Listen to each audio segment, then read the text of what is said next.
What can you see them doing? What kind of flexibility do they have? Yeah, I look at this roster right now as an expansion team.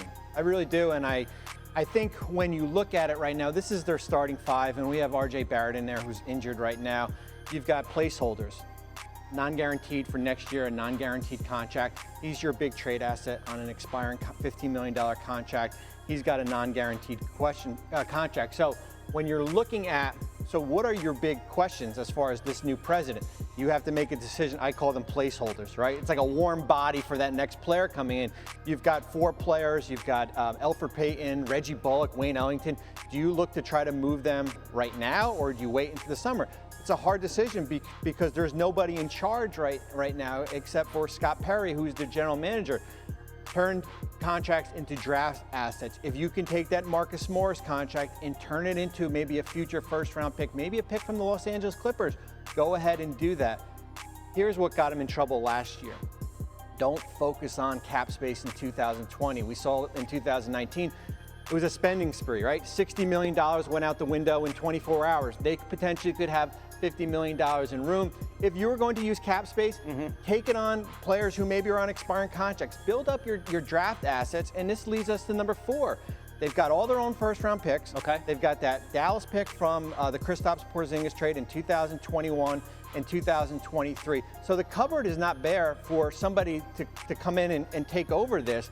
But as I said, we're on ground 1 right now, and it's going to take you to get that at ground 10.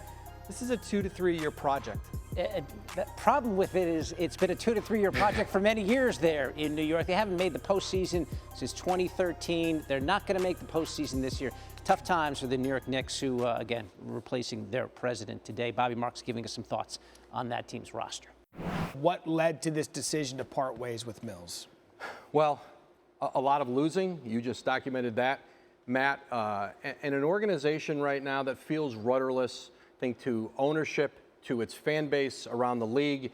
They were shut out in free agency this past summer, and now they're at the trade deadline with assets that in the last few days, Jim Dolan became more active with Marcus Morris's trade discussion. So this is an organization, once again, that needs an overhaul, and Scott Perry will continue in his role as GM. Unclear how long that lasts.